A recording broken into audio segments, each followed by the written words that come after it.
We have some projects that we worked on a long time ago that were really fun to think back on, that we had collaborated on those things. Yeah. Same for my kids. I mean, I would put them on projects, client projects in the background. And that was really fun. And it made quite an impact on them. And I think what it did was opened up the possibility in their brains that, hey, this could be a job. I don't have to go to some office, or I don't have to travel or do these other things if I don't want to. I can do this for a job. So, Welcome to the Bringing Up Business podcast, where we talk about business and parenting. I am your host, Kayla Sachet, owner of a marketing and creative agency called Umari Digital, and a mom of a toddler. I'm excited to chat with today's guest, Eric Grotenhuis. He is a creative person with business acumen and has a lot of good stuff to share about what it's like to step into a higher role while supporting a young family. He currently balances his talents between making Page Design a great workplace, hosting their Marketing Team of One podcast, and managing a variety of marketing and branding campaigns. Eric, I'm so excited to get to chat with you. Let's dive in. What came first, Page Design or starting your family? thank you again. It's an honor to be on your podcast. I appreciate the opportunity to talk to everybody about this interesting topic.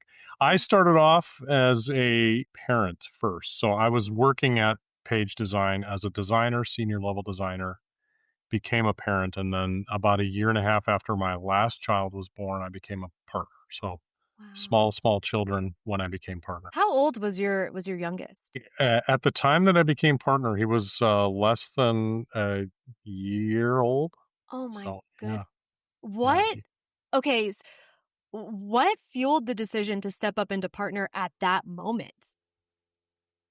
I really wanted to move forward in my career. I had been a designer and been freelancing for many years, and had gotten a position at this wonderful design firm. It was one of those dream roles, and the owner at the time was looking to retire, and another senior level designer and myself decided that we would make a pitch to basically buy him out and see if he was interested in that. So that's the way that story went. That sounds like a once in a lifetime opportunity. I understand the timing. I mean, you just can't pass that up. How often does somebody retire from the firm that you love working for? So I get it. I totally get it. And what did your support system look like at that time? So I can imagine you have 3 kids, right? Right? Two 2 kids. children, two Sorry. boys. Yep. I'm the one who Okay. introduced you. I should know this. You had 2 children. You had a little tiny guy and a Little guy, yeah. slightly tiny guy who's still Yep. tiny. And now you're stepping up into this large role. I mean, what did your life look like? I'd been married for 10 years before we decided to start our family. And so during that time, I would work late. There was nothing really regulating anything around my time frame. I did like to spend time with my wife, and we would eat dinner together. But we were really trying to just advance our careers. We had moved from Minneapolis 2 years prior to me getting that position. And so when I got the position, I kind of threw everything I was into that. So it was kind of a crazy life before we had kids, but once we made the commitment to start a family and baby number 2 came along, I decided that I would really try to practice a lot more discipline in my time management. My wife and I really wanted to have as much time as possible with our boys. And so I would wake up in the morning early with them, go for walks, get ready, go to work, and then spend the time at work and try to get home at about 6:15, something like that. And then we put a lot of emphasis on reading to our children before they go to bed, and did that until they were probably about 11 or something like that. So they were pretty old when we were still reading to them. But that was really a great investment in time. So then at 9 o'clock at night, the children were down and going to sleep. If I had extra work that I needed to do, as a creative, as you know, I like to draw, I like to sketch, I like to kind of ideate or write sometimes. And that was a perfect time for me. I'm kind of a night owl. Where I was freelancing, I would work a lot of late evenings. And so that worked out really well. It allowed me the time. I didn't get a lot of sleep back then, but I was young. It didn't matter. Yeah. Kind of roll with that youthful energy and take advantage of it. Exactly. Yeah. Yeah. And it also sounds like you were able to structure your life in a way where you had designated work time, Hmm. designated family time, and then a designated me time, which is important, especially as a Yeah. creative. You want to be able to be in a flow state. And the only way to do that is with an uninterrupted chunk of Mm. time. So, okay, fast forward through time, how did your parenting shift along with your career? Did you notice any changes along the way? That's interesting. My wife and I made a big commitment to really be and commit our time as much as possible to raising the boys. We were fortunate enough to where she was able to stay home with them, and so that was critical, and we'll never regret that decision.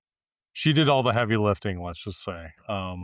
So through that time, what we did was we established certain roles of what I would do, what she would do, what we would do together, and kept talking and communicating through some of those things. If people got tired or they had issues, maybe they didn't get enough sleep the night before, maybe they were sick, the other person would kind of step in. So it was a lot of work, and it was a fluid, organic um, process, but I think the main thing was respecting each other and respecting the fact that we had committed to this decision to, during their waking hours, be as available as possible to them. That said, I was away, which, now I look back on it and I wish I would have been home like we're able to do now Yeah. for more of that. But yeah, I think what you said was really poignant. It's like spending time with your spouse, your partner, spending time with the kids, and then having some of that alone time is really important for a creative.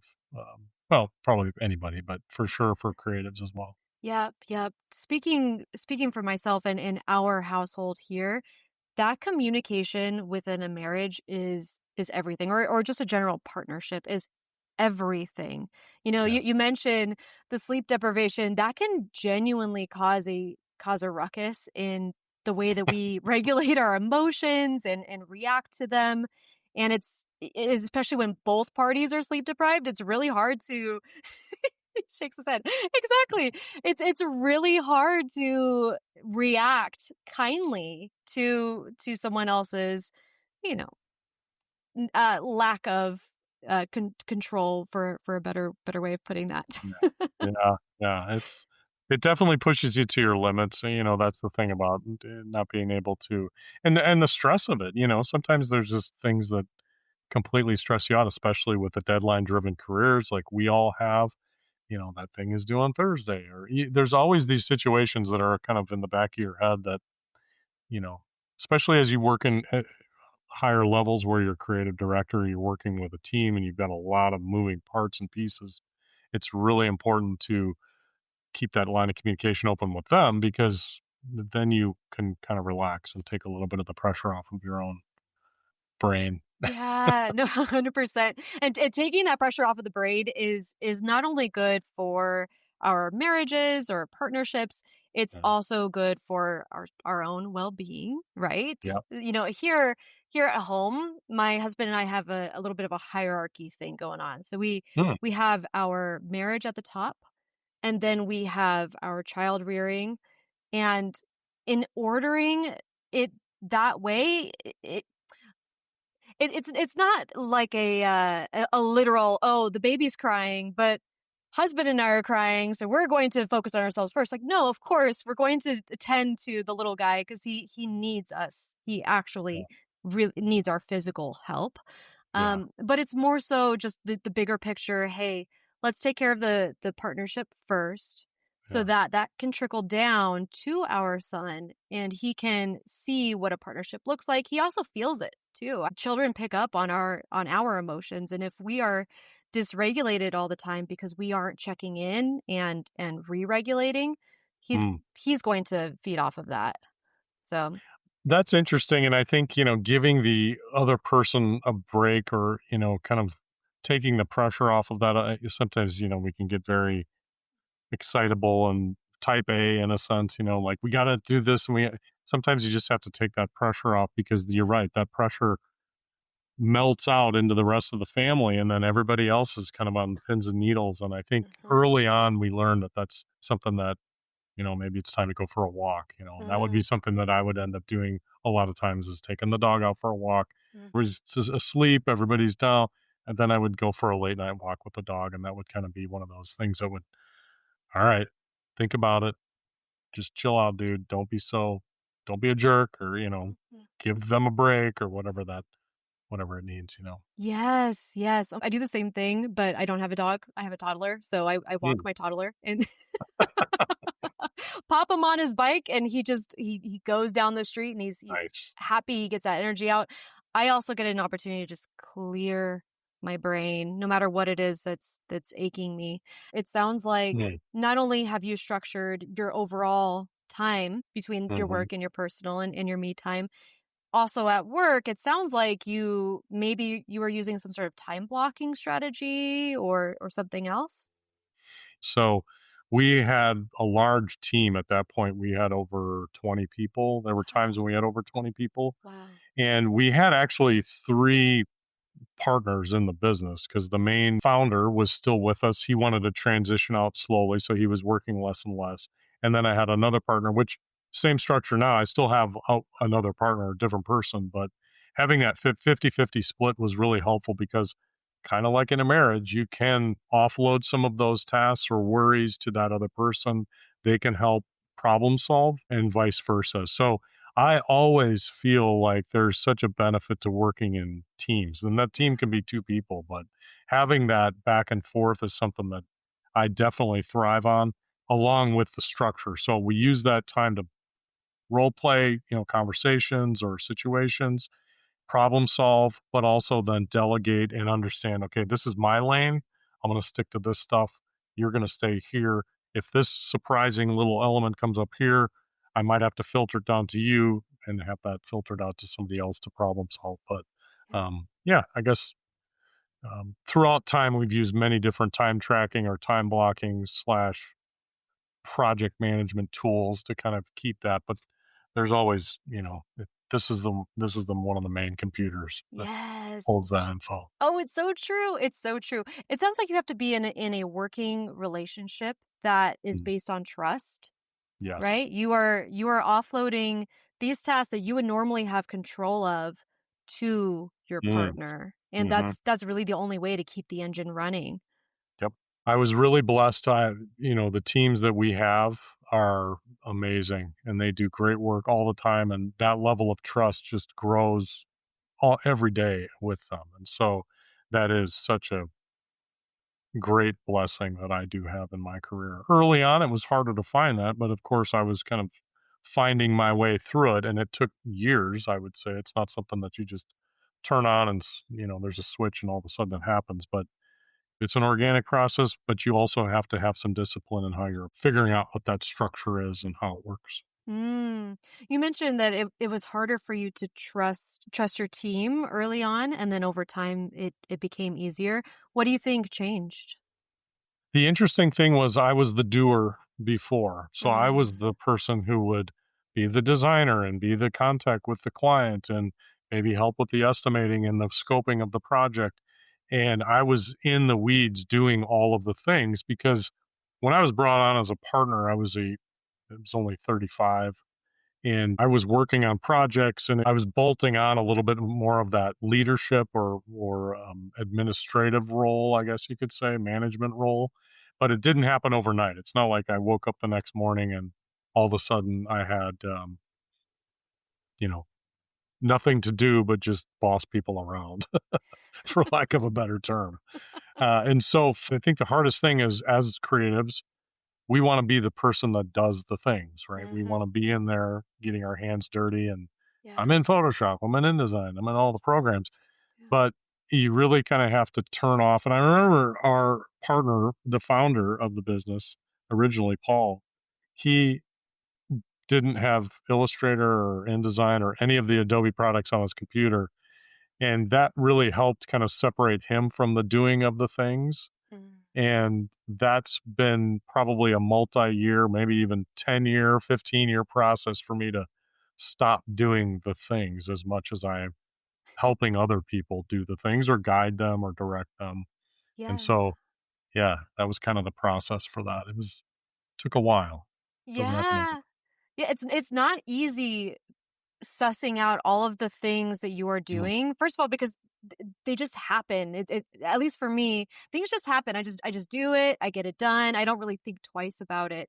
And it wasn't until I took on a team that I started to realize, oh wow, I'm I'm looking at my tasks in a different way, and I'm Mm. actually starting to write training videos or training how-tos or Mhm. whatever, and sort of duplicating myself in that way.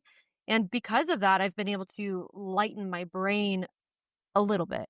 There's still a lot in there, but at least a Yeah, little it's bit. you have to train you basically, as you build your career, you're doing the things, then you go into this transition where you have to start teaching people to help multiply your efforts. Yeah. And then there's a point where you have to train people to just take over your job completely. And that's probably where I'm starting to go with my career at this point is just train as many people and multiply myself as much as I can around these tasks, so that it gets handled. So challenging. Oh my goodness. And now, a quick message from our sponsor. Looking to take your brand, team, or event to the next level with custom gear that stands out? Virtue Screen Printing is your go to one stop shop for high quality custom apparel and accessories. Whether you're launching a clothing line, gearing up your staff, or repping your squad, Virtue brings your vision to life with custom hats, shirts, hoodies, socks, beanies, and more. We're not talking cookie cutter merch. This is premium, fully customizable gear made with care and attention to detail. What makes Virtue different? It's simple. Low minimums, fast turnaround, hands-on customer service, and a passion for helping brands look good. From bold designs to subtle branding, they do it all and they do it right. Visit virtuemfg.com to get started or hit them up directly for a custom quote. That's virtuemfg.com, where vision meets craftsmanship. virtuemfg.com. Thank you for staying with us, and back to the show. What piece of advice would you give to somebody who is starting a business with a pre-existing family, or someone who is looking to start a family and they're running a business? You know what I really love to do is involve my kids in what I do. When children are young, everybody's an artist. Nobody has been turned off to it or talked out of it or whatever. So everybody has some level of interest, it seems like, in doing art and design and having those real conversations with them. I think my partner and I really enjoy having conversations with young people and not treating them like children in a sense, like Yeah. having like, here are the things that we're talking and thinking about, Mm, and here's how we are problem solving this. How would you do it? It yeah. opens up for some really interesting conversations. So, we don't work in a coal mine. We don't work in an environment where uh, small children are not welcome, especially when you're at home. It's really fun to go on a lunch break and talk about, here's my challenges.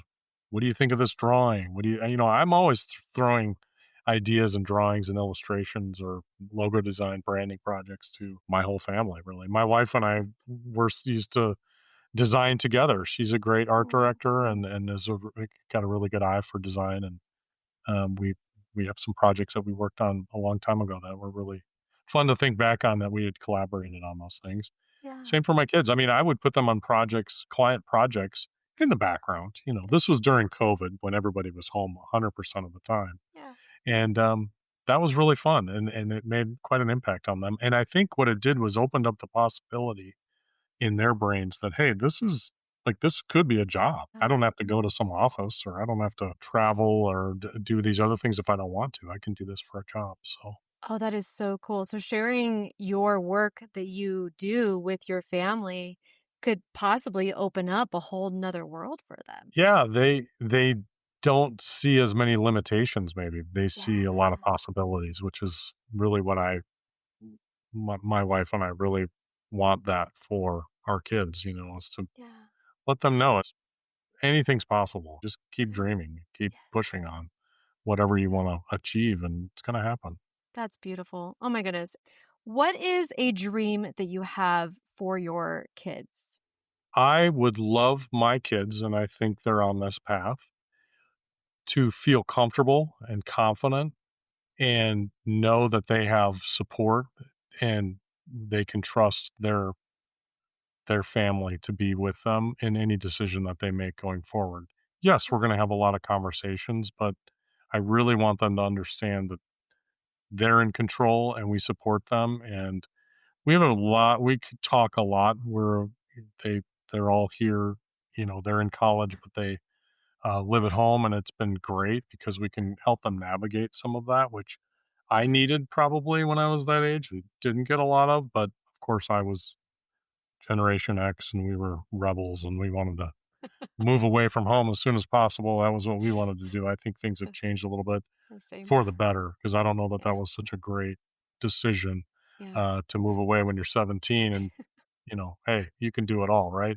No, it's, I had issues, like anybody would at that age. But so I think giving them that confidence and helping them problem solve and helping them navigate, it's tough out there. It's a tough world now. It's different. There's a lot of things that are easier, but there's a lot of things that are a lot harder. So a lot of times I think people want to jump in with a fix when there's problems or issues.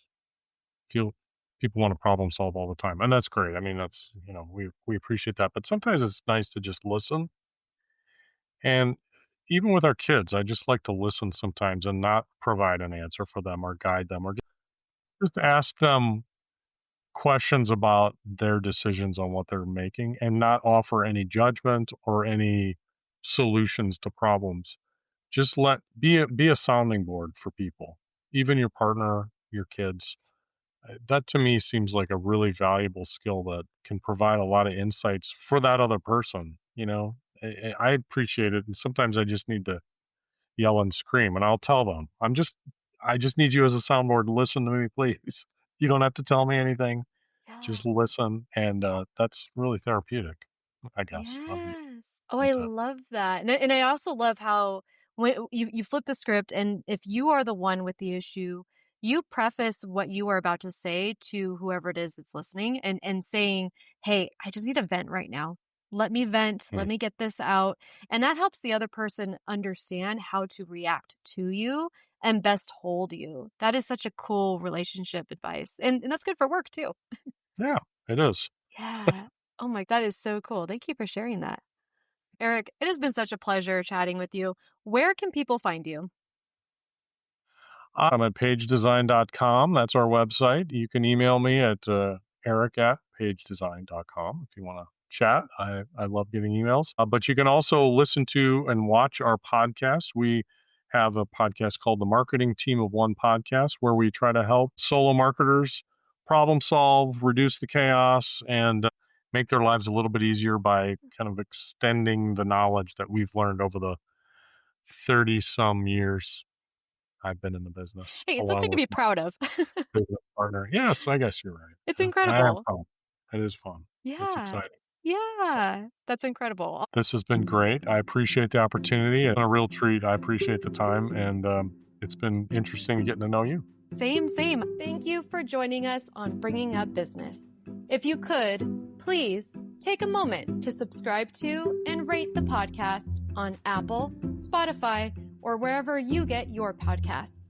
You can follow us on Instagram at bub.podcast. That's BUB.podcast. Finally, we'd love to get your feedback.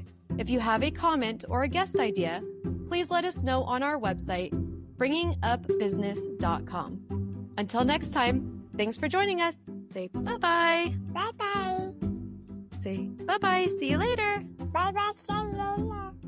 This recording is for informational purposes only and should not be considered business advice. Opinions expressed are as of the date of recording and are subject to change without notice. The views and opinions of guests on this program are not necessarily those of Umari Digital and its affiliates, which together we refer to as Umari Digital. Umari Digital is not affiliated with guests or their business affiliates unless otherwise stated. Umari Digital does not guarantee the accuracy or the completeness of the data presented herein. This recording is for informational purposes only, and the information, data, analysis, or opinion it includes or their use should not be considered business, financial, or legal advice. Umari Digital shall not be responsible for any decisions, damages, or other losses resulting from or related to the information, data, analysis, or opinions or their use. All business decisions are subject to risk, including possible loss of capital. Individuals should seriously consider if a decision is suitable for them by referencing their own financial position.